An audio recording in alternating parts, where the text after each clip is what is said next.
your eyes open before the alarm does. 5:47 a.m.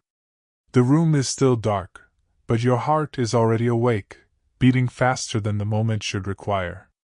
There's no reason for it yet, no threat, no danger, just the ceiling above you and the quiet click of your own pulse in your ears.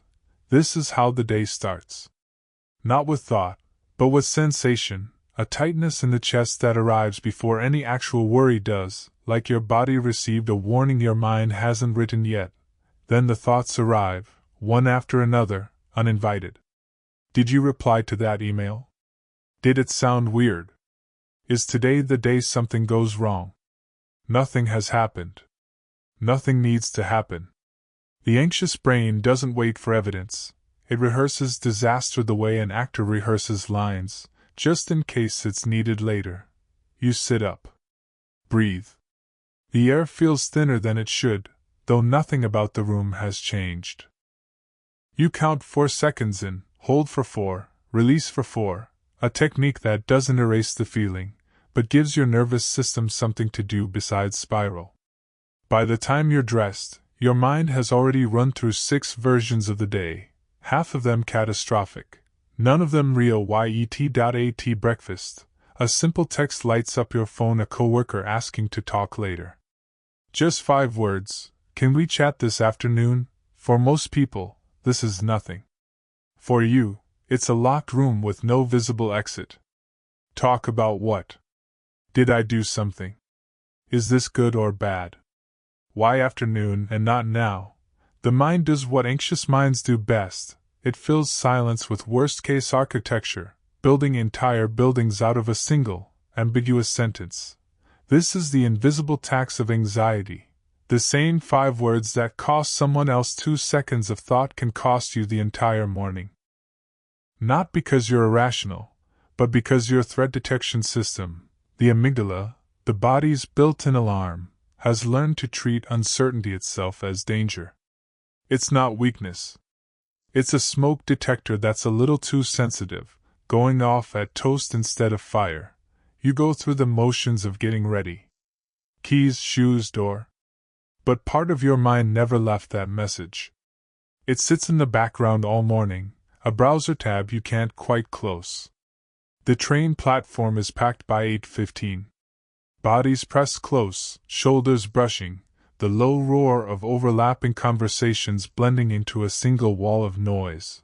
For the office worker standing near the doors, this isn't just inconvenient, it's a low hum of alarm underneath ordinary discomfort. Too many faces. Too much unpredictability.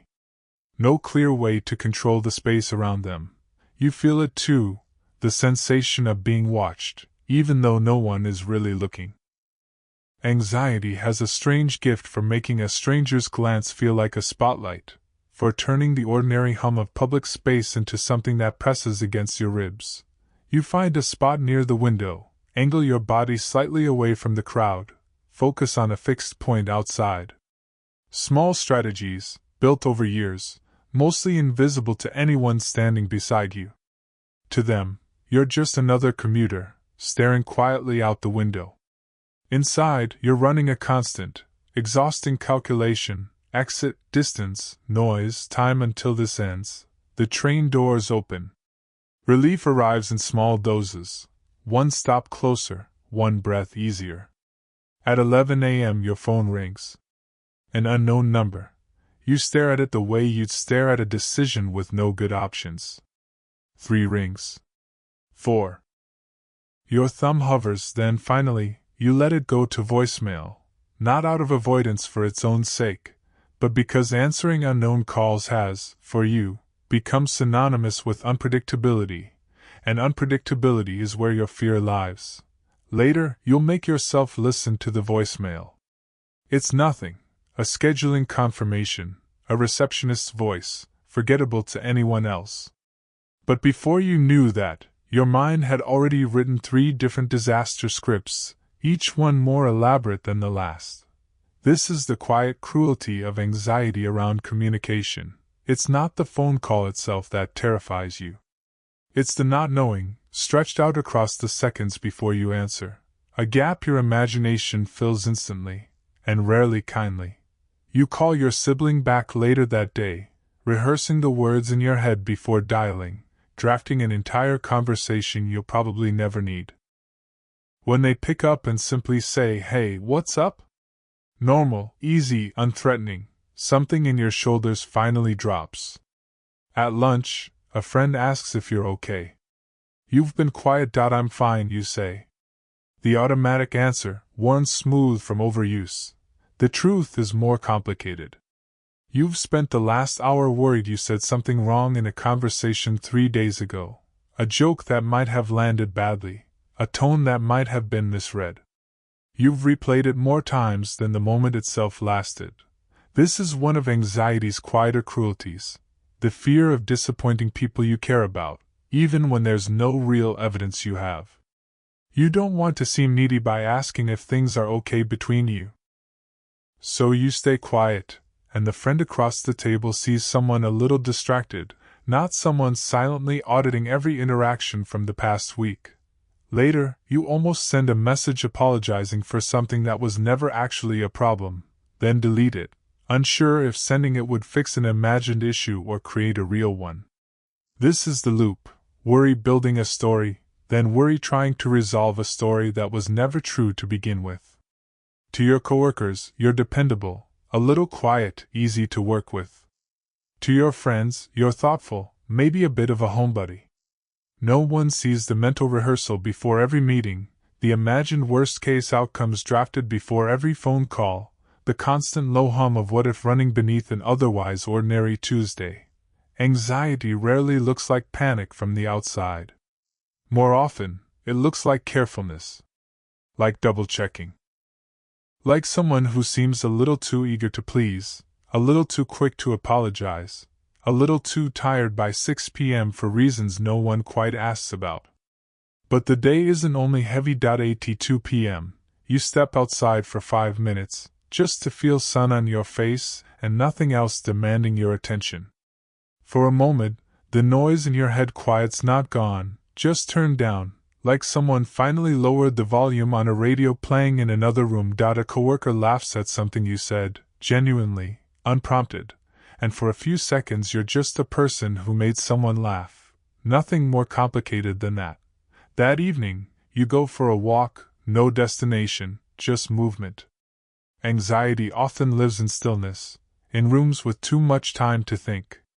Movement gives the nervous system somewhere else to put its energy. Your breathing evens out somewhere around the second block, not because anything was solved, but because your body found a rhythm your mind could follow. These moments don't erase the day. But they prove something quieter and just as important: that relief is still possible, that your nervous system can come down from high alert, even briefly, even without a clear reason why. Around 4 p.m., you find yourself in the break room alone, and for once, no one needs anything from you. You make tea you don't really need, just for the ritual of it, the kettle's low hum, the smell of something warm rising in a quiet room. You wrap both hands around the mug and just stand there, doing nothing important at all. For a few minutes, there's no message to decode, no crowd to navigate, no call to brace for. Just steam, and stillness, and the small, unremarkable fact that right now, nothing is wrong. It doesn't fix the day. But it reminds you that peace doesn't always arrive as a big moment. Sometimes it's just a warm cup and 5 quiet minutes no one interrupts. By midnight, your body is exhausted in a way that has nothing to do with physical effort. You lie in bed, and the mind, finally free of the day's distractions, does what it always does when given open space. It fills the silence with review. The email. The call. The joke that might have landed wrong. Replayed, examined, replayed again. This is one of anxiety's cruelest ironies. The tiredness is real, complete, undeniable, and yet sleep still waits at the far end of a long, winding hallway of thought. You tried the breathing again. For in, for hold, for out. It doesn't silence the thoughts entirely, but it gives them somewhere to sit instead of spiral. Slowly, the gaps between one worry and the next start to widen. Sleep doesn't announce itself. It simply arrives somewhere in the space between one anxious thought and the one that might have followed it. Tomorrow will likely bring its own version of today, a racing heart before the alarm even finishes, a message that means nothing but feels like everything, a crowded platform, an unknown number. Anxiety doesn't disappear because a day ends well, but something did happen today that matters. You breathed through moments that could have overwhelmed you. You answered a call you were afraid of. You let a friend's laugh reach you, even briefly. You walked until your mind found rhythm. None of it was dramatic. All of it was real. Recovery from anxiety rarely looks like a single turning point.